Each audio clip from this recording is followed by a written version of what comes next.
17th, 2019. Beloved Father, how we miss you. Father, you're always with us. 7 years have already passed since your holy ascension to the heavenly realms. There is no place in heaven or on earth untouched by your sweat and tears. On this day, we particularly long for you. Father, 1 year before your ascension, even though you are more than 90 years of age, you visited the United States 8 times. Refusing to care for your health, you invested yourself completely for the sake of the world and for humanity.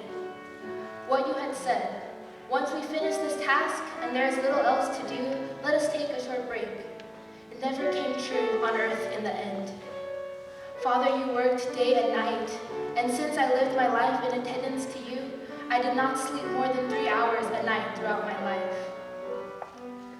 During the sweltering summer of 2012, you entered the hospital for the final time. But even then, you rebuked those who recommended you to stay in there, saying, "There is still so much to do. Why are we spending so much time at the hospital?" You then hastened to return home. You gave the instruction, "Today set the table for 2, with Mother facing me." Hearing you say this puzzled the members, because whenever we sat together for meals, I always sat by your side. Although the lunch table had been set, Father, you did not once lift your spoon. Instead, all you did was gaze into my face. Father, I think that you're most likely engraving my face in your heart. I smiled, placed a spoon in your hand and some food on your rice. Then I continued to gaze at you as you ate. Father, I also engraved your face in my heart.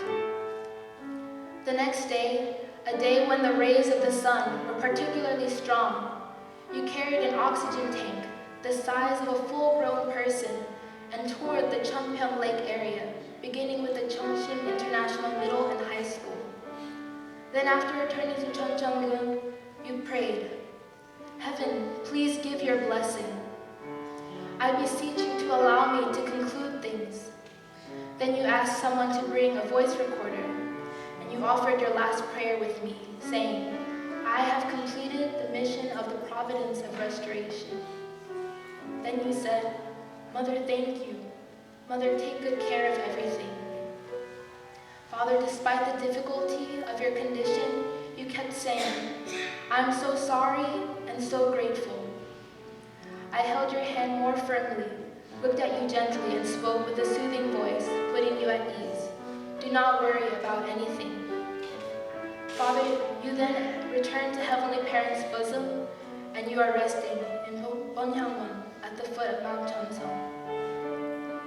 Father, following your ascension, I came to Bonhyangwon at dawn every day. There were countless justifications or reasons why I might have rested and not visited you.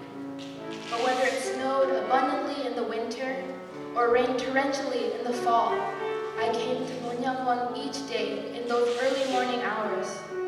For 40 days after you ascended, I prepared breakfast and dinner for you. When I missed you on numerous occasions, I came to Bonhyangwon and talked with you.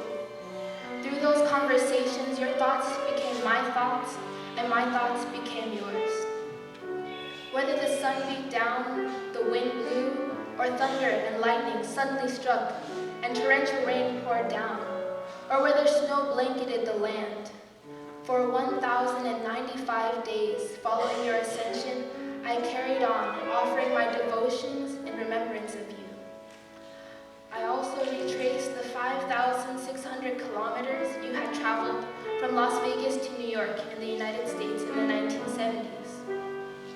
I climbed the 12 mountains we had climbed together in the Alps. Then I resolved to fulfill the promise that I made you, to return to the spirit of the early days of the church and revive the church in spirit and truth.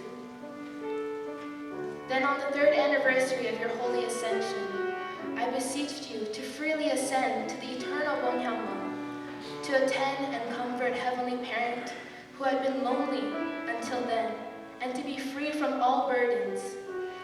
Then for you, Father, and for Heavenly Parent, I resolved to succeed and the restoration of 7 nations by 2020. East to west, south to north, I ran with all my might, seeking to embrace the world. My mouth was sore, my legs were swollen, I could barely stand, yet I could not rest. This was because, however difficult realizing the will may be, I had to keep the promise I had made to you, that I would conclude everything within my lifetime. I lived each day reaffirming my resolve that I would fulfill this without fail, and that to do so I shall not change. Every time I desperately missed you, I looked to the moon for companionship and spoke with it, reminding myself of the promise I had made to you as I stood before your holy body. I will firmly establish Chonoguk by the time I ascend.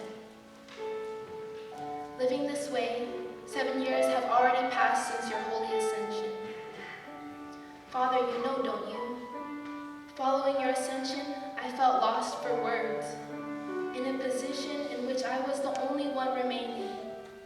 My heart felt as if I were in a vast desert amidst a sandstorm, having to find a needle, yet unable to open my eyes. Nonetheless, I found it. I had to find it. My resolve to absolutely restore 7 nations by 2020. My resolve to register all blessed families in Chumboon as heavenly tribal messiahs. These are my gifts to you. Father, I pray that your gift, your life of Hyojum for Heavenly Parent, will radiate rays of hope throughout the world. Father, I love you.